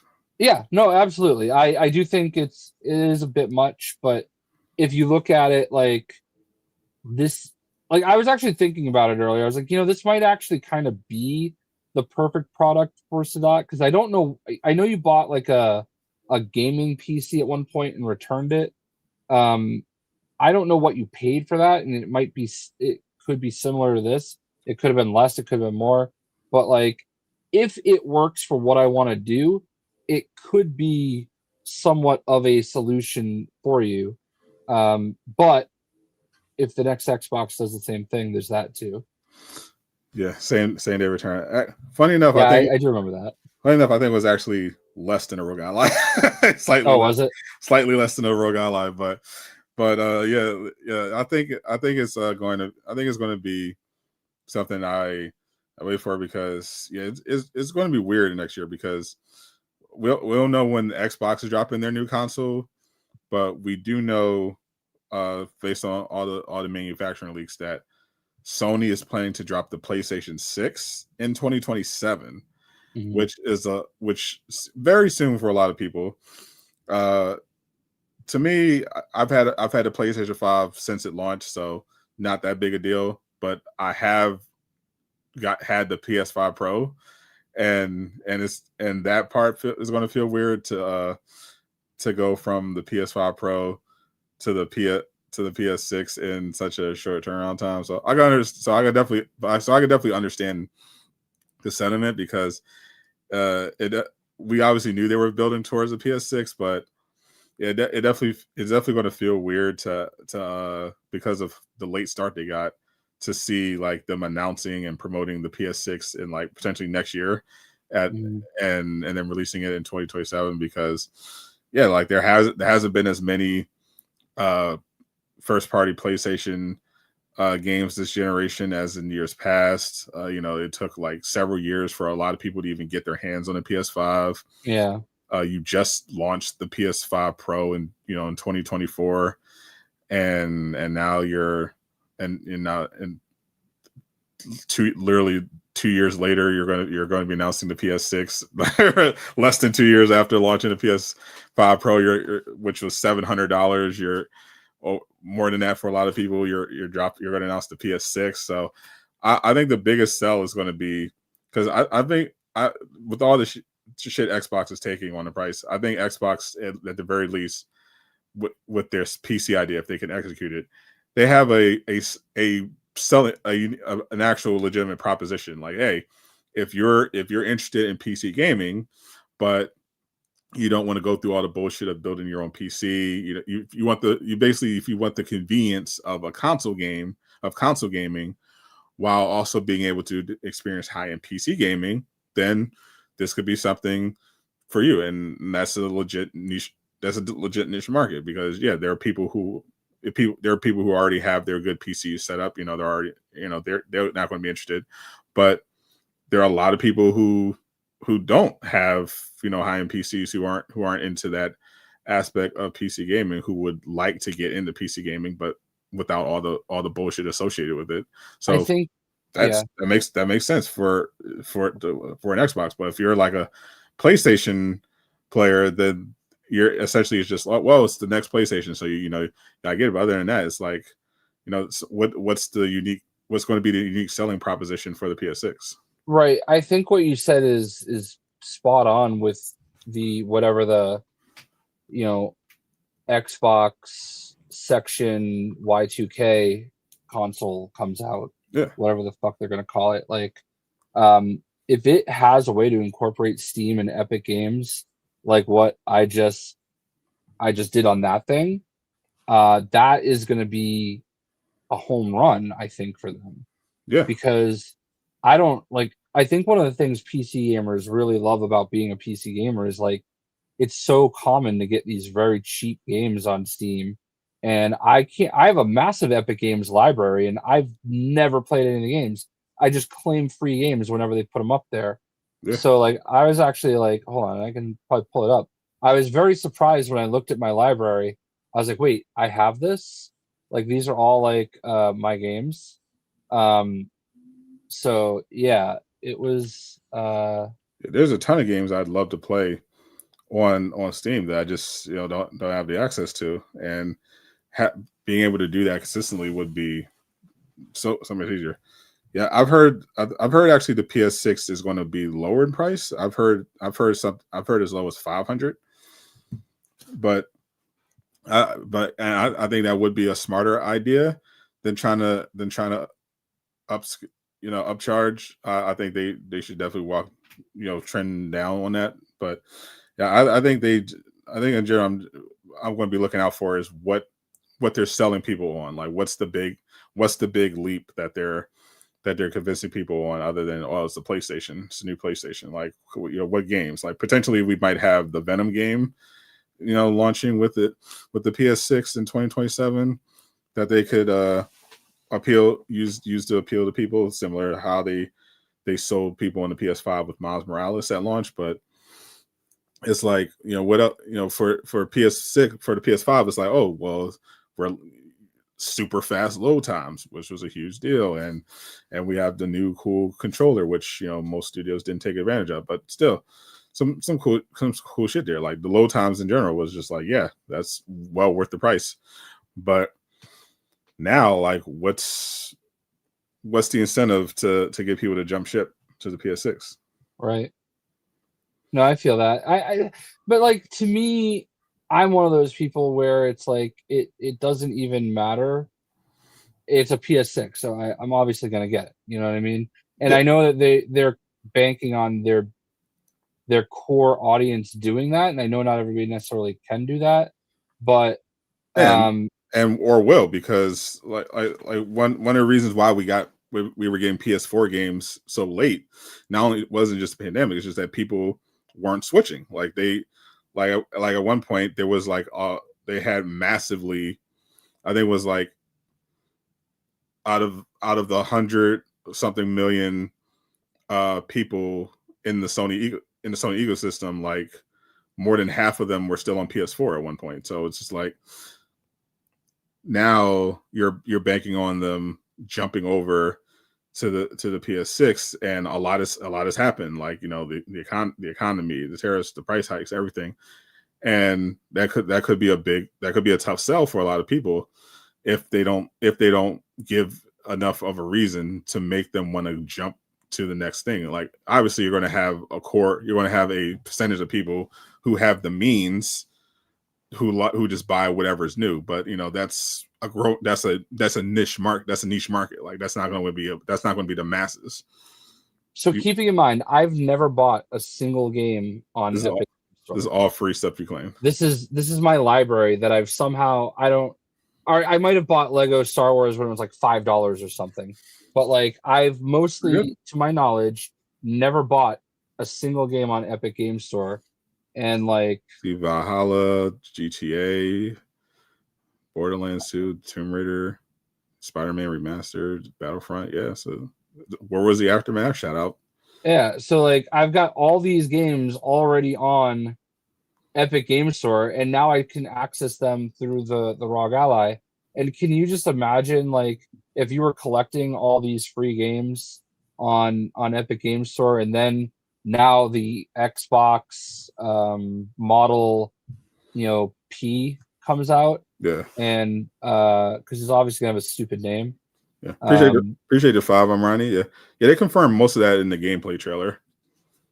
Yeah. So like I'd be able to just sit here, like, can you imagine I'm sitting here playing God of War on an Xbox? The traversal mechanics. You know what I mean?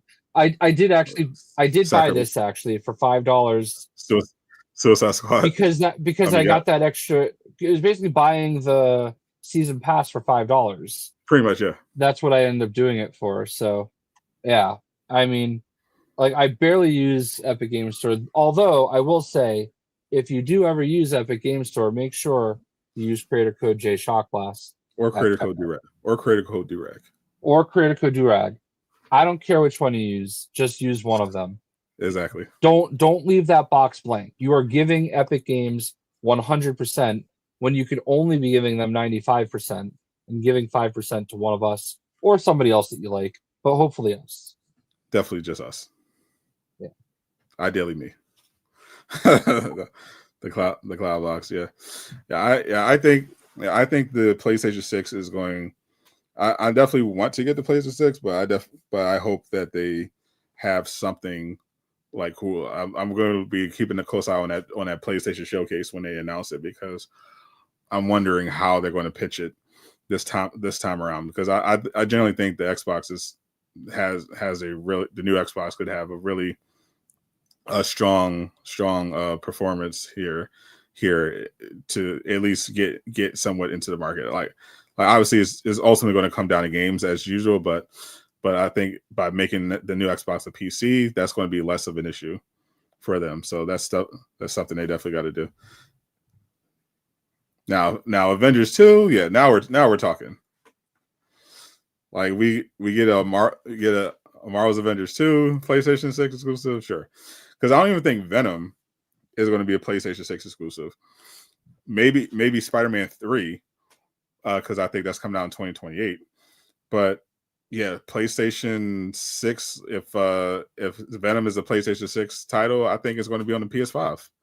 They still have so many people on PS4 that Marvel Rivals came out with a PS4 version. Yeah, you know, that Call of Duty is like dragging their product down by staying with it. You know.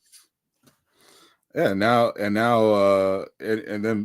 some people did get the PS5 Pro, and I know for a fact a lot of people who bought the PS5 Pro are not going, especially recently, are not going to jump straight to the PS6. Like they're just not going to do it. Like I'll be honest, I'm fine that I have a PS5 Pro, but I don't really think it was necessary. I don't know that I noticed any difference whatsoever. I definitely don't think it was necessary, but I still got it. But yeah, there was definitely a difference. I particularly noticed it with Rivals, but it definitely wasn't a needed purchase. I would say it's definitely more of a luxury purchase. But I hope the PS6 offers something a little more, at the very least, like address some of the convenience, convenience issues with the PlayStation, like being able to increase your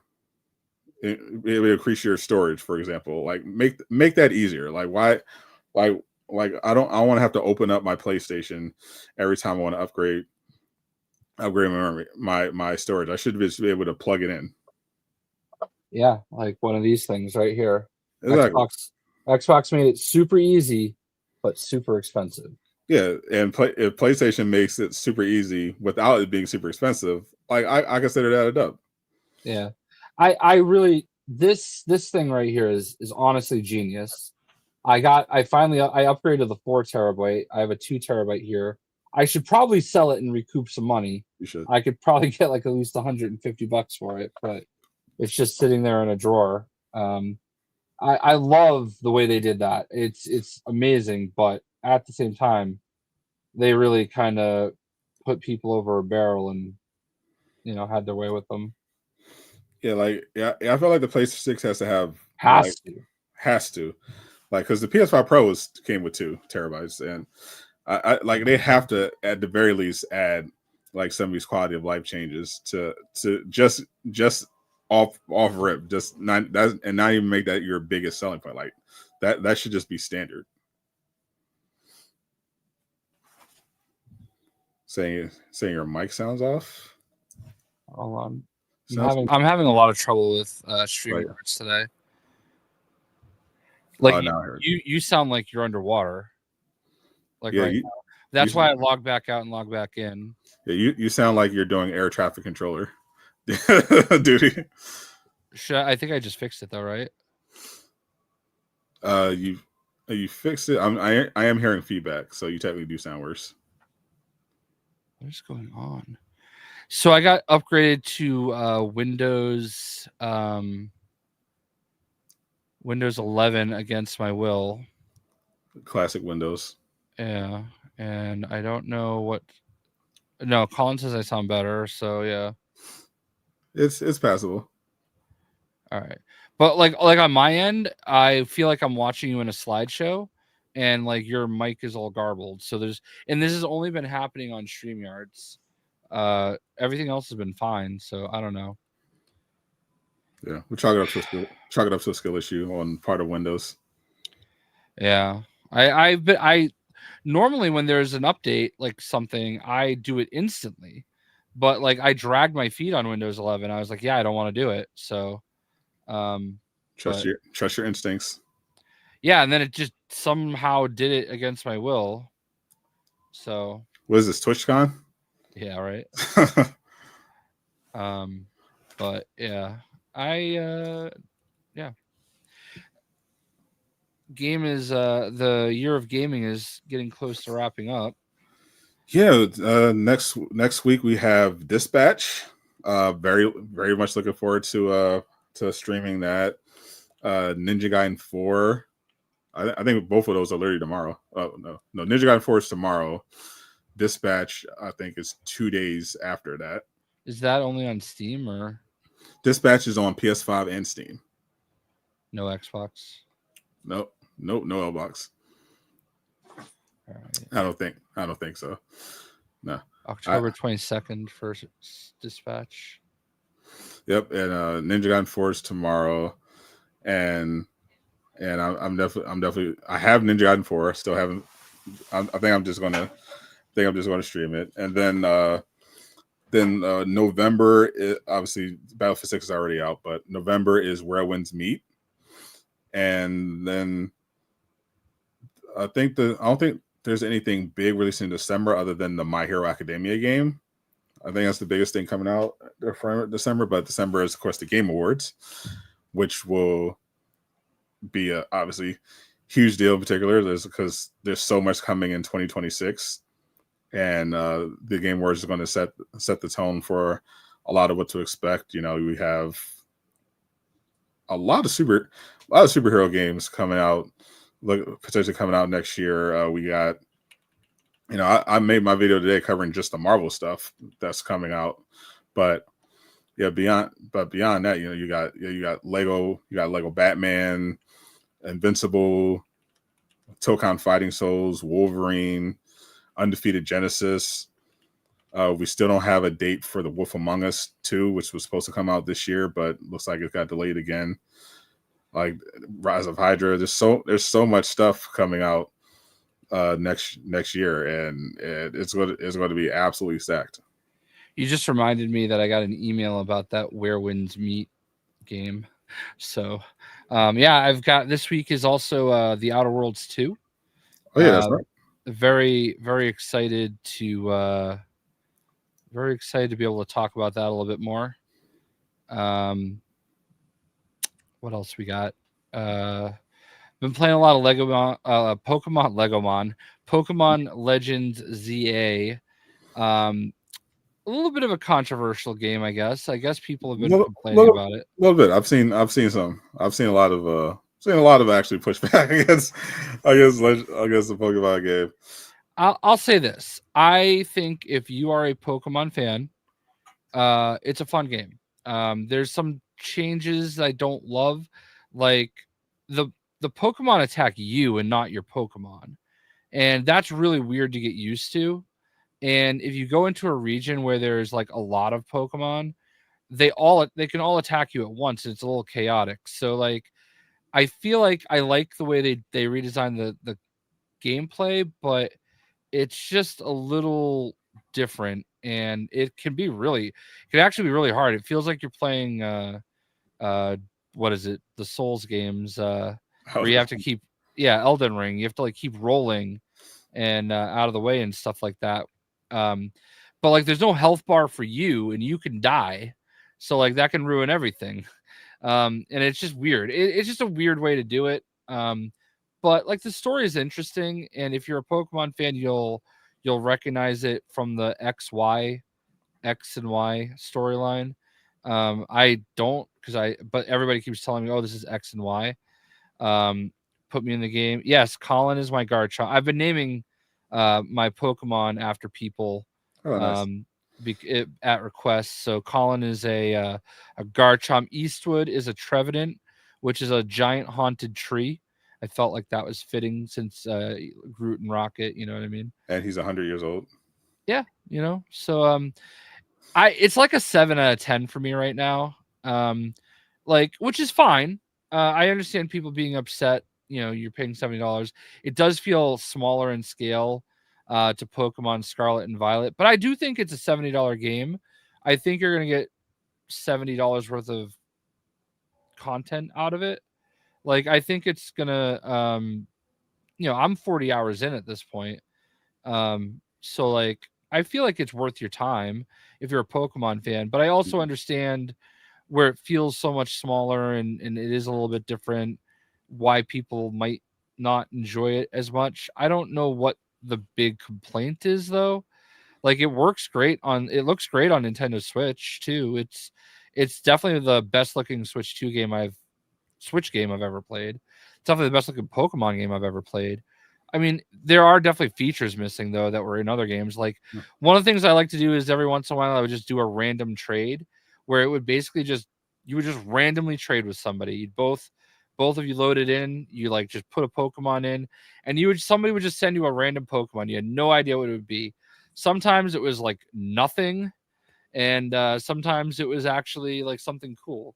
And it would have been cool to be able to do that, but that's not there. I think one of the points I do remember is seeing is about how relatively little progress the Pokemon games have made on a technical standpoint. Like, I saw someone do a side-by-side comparison of a Pokemon game from 10 years ago versus the $70 game now, and it's just like, yeah, you're definitely clearly not getting a Pokemon game from Nintendo for the visuals. Like, yeah, I mean, it's gonna look like a cartoon. I would not even a cartoon. It does look ass. I'm just objectively speaking. Like, it looks like an indie game. Like, but not necessarily a bad thing. But it is a bad. But I can see the perspective of, well, you know, Nintendo is a massive company. It's a $70 game, and it doesn't visually look like a $70 game. Like, it looks like a $20 game. You know, Power World was $30. Yeah, I don't really know if I agree with that, because I think it does look really smooth and it runs really smooth. That's a different thing than what they're arguing. They're talking about just purely like, not scale, visual fidelity, and things like that. And from that perspective, yeah, objectively, the Pokemon games just don't look that good. Like, and they're never going to. They've never like, made because like never made that progress. Yeah, because like I would love it if they were making a game on, you know, PlayStation and Xbox and utilizing, or on PC and utilizing that hardware, but like they're gonna always be limited by what the, you know, Nintendo Switch is gonna do, which is always a step behind. And I don't even think that's true. I think they literally just don't give a fuck. Like, I think that, like, they've shown even on Switch too, you can have really great looking games. Sure. On the Switch, even if it's on the Switch. I just think that the Pokemon audience is captured. Like, you want to play the Pokemon game, you're going to play the Pokemon game. When they announce the Pokemon game, you're going to get the Pokemon game, and Nintendo recognized that, and they're just like, yeah, let's cut some corners. Like, which is common. Like, we've seen similar stuff, like, for example, with NBA 2K and you know, FIFA or whatever. Like, they like we know you're going to get the game. We're the only place in town you can get this, and yeah, fuck you if you don't like it. Like, it's yeah, I have a hard time with it, because like I understand what they're saying, but I also feel like I agree. Like, I feel like this game is kind of a little stripped down compared to what Scarlet and Violet were. But you also have to understand, like, this is a game that will put out the exact same game and call it Pokemon Scarlet, Pokemon Violet, Pokemon Let's Go Eevee, Pokemon Let's Go Pikachu, and the only difference is that each game has about a pool of about 20 or 30 Pokemon that you can only get in that version. Yeah, exactly. And people buy both versions every time because they know what they're doing. Nintendo knows what they're doing. And I do think there's a place for like this style game. This is their style. This is what they do. I understand and agree. Yes, it would be nice to see it move forward. I would love to see it with, all those better graphics and everything. And I would love to see it on Xbox and PlayStation. But like, that doesn't take away the fact that like I do enjoy what they did actually do, and I don't feel like my money was like poorly spent. You know what I mean? Right. So it's kind of like I'm sitting on the fence, basically. You know what I mean? And I don't mean to, but Jay loves the fence. He has nothing more comfortable than sitting on the fence. Yeah. Pokemon. Every time I will never not think about Hillary Clinton whenever I think about Pokemon Go. Mm-hmm. Like the Pokemon Go to the poll will forever be iconic. Yeah. I don't know, man. I would love to see them, but I mean, I think that's Game Freak. I just think Game Freak, that's the type of game that they make, and for better or worse, I don't know what the right answer is, but I do feel like there is value in the game. It's not, I do miss some of the features that aren't there for sure, but I think this is the wrong game to say it's not pushing it forward, because it is very different from all the other Pokemon games except Legends Arceus. So they're establishing that the Legends line is the one where you're kind of more down in the trenches with them. So I don't know, man. Like I'm enjoying it. I really am. The story, the one complaint I have is that there's like no voice acting whatsoever, and I have to sit here and read pages and pages of fucking dialogue, and it's annoying. Like they don't even have like motion comics or anything. Like anything. $70. Like, and that I feel like they should have something like that. You know what I mean?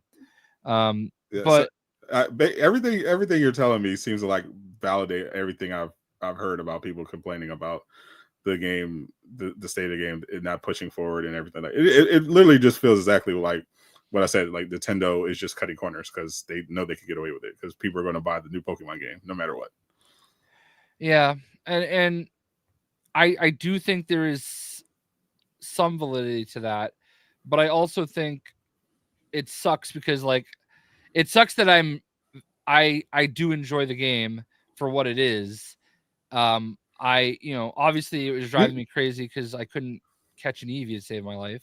I think it's fair to enjoy a game, even if the game, obviously, as former Marvel's Avengers creators, we know this more than most. But yeah, I think it's fine to enjoy a game, even if it's not great or is doing or it's leaving a lot to be desired, while still acknowledging, they did fuck up in these areas. Like I don't knock people necessarily for being Nintendo fans. That's not me. I'm not giving them any money, but I do understand why people enjoy Nintendo games, but at the same time can see why people also hate that they love Nintendo games sometimes because Nintendo does not treat their customers as well as they could. Yeah, like I look at like Zelda, like the last two Zelda games that like were instantly automatically put in the final four for Game of the Year by just having Zelda in the title. Yeah. Like I didn't think they were that great, and I played the first one and I couldn't get past the first hour of it. I was like, dude, this is so boring. Like, and like your weapon keeps breaking. Like any game that implements a weapon break system automatically is on my shit list. So skill issue. No, like your weapon can break for nothing. You know what I mean? Like, I don't know, man. I just feel like there is absolutely a lot of truth to Nintendo fans are going to Nintendo fan, True. But I don't know, man. I think there's definitely some criticism here. I'm certainly not glazing the game. But I mean, I said it's about a 7 out of 10 for me. I am enjoying it a lot. I really can't wait to finish it though. A J 7 out of 10 is like a 5 out of 10 for the general audience. That's crazy, actually. I don't know about that. But like, I saw people giving it 10 out of 10, and I'm like, ain't no way. You know what I mean? Jay is a little more generous. Like he's not the fanboy vote, you know, but he tends to be a little more lenient with stuff. So I think that's fair. So if Jay's at a 7, the fanboys are always going to be at a 10. Jay's at a 7, so I feel like that would make the general consensus like a 5 or 6. Listen, I have to say I do appreciate people like Eastwood, mainly just Eastwood, who show up when I'm playing something that they don't give a shit about, you know, and don't sit there the whole time and bitch about it, and don't sit there the whole time and ask me to play something else. Just they're there, they support, and he yells at people for not clicking the like button, which he hasn't done for this stream yet. So which is fine. We appreciate Eastwood nonetheless, and I do enjoy. It's fun to go to a Jayshockblast stream no matter what he's playing, because especially if it's a game that's difficult, because you're going to have a very entertaining experience watching him crash out. Yeah, I'm trying to get better at that. I think it's just frustrating because you feel the pressure. Yeah, because you're not playing. It can be frustrating regardless, but yeah, when we're actually doing it in front of people on the internet, you feel like you feel a little added pressure. Yeah, the lights aren't on anymore. I don't know what's going on with it. So I I do have to figure out what's going on there. Yeah, for sure. I don't know. I think it's a keeper. I think it's going to do what I want. I just have to set it up properly.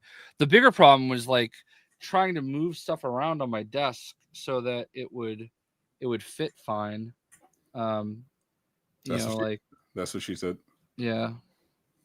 Yeah, because like I don't know. I don't know. It just feels like it would have been there we go. Yeah. I don't know. I'm all over the place, but yeah, we've got we also might still be getting Marvel Cosmic Invasion this year. It's they from everything they've promoted, like they will not give a release date for anything, but they keep saying 2025 still. So I did get an email from them asking if they could use some clips from my stream in some kind of video they're putting out soon. Oh, that's nice.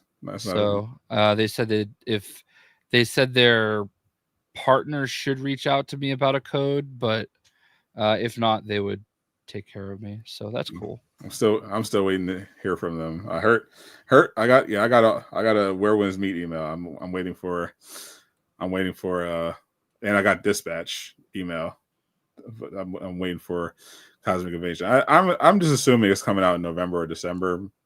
I feel like if they were delaying it to next year, they would have said it by now. Damn, I already got a response to that email I sent about that game, like literally 5 minutes ago. Well, so Mr. Klink is, I think I think for sure Cosmic Invasion will be out in the next month or two. I think they wouldn't have dropped the demo and said it was coming out in 2025 if they weren't intending to keep it that way. Yeah, this is definitely a feature of the channel. I'm very, very good at putting myself in that position. Yeah, we gotta have more. We gotta have more of these. If only we did like a top 10 of Jay out of context moments.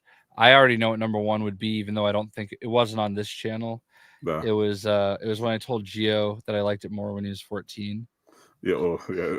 Don't remind people that came one. out. That came out like everybody understood the joke, but still, it doesn't sound good. It sounds horrible. Yeah. It sounds horrible. Yeah. The pegging clip. Yeah, the pegging clip is my personal favorite.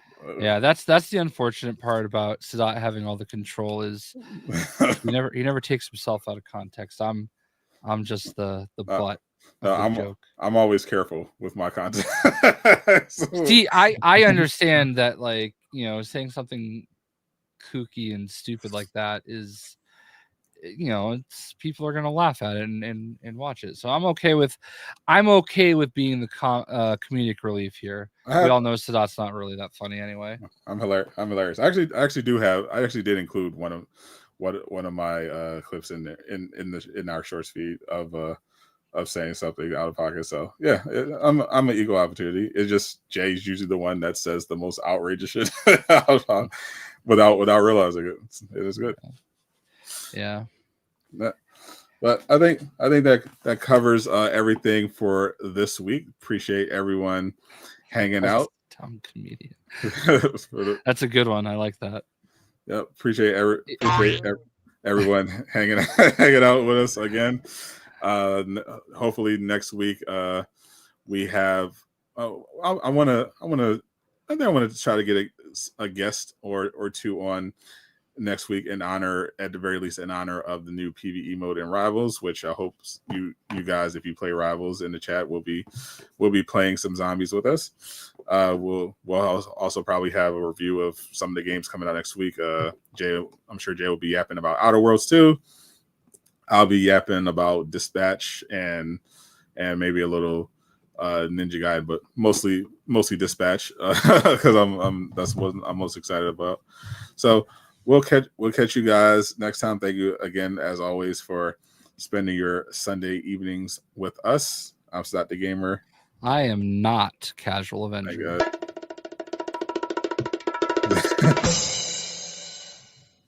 Zip it up. Zip it out. I kind of love these. Peace, my naysayer.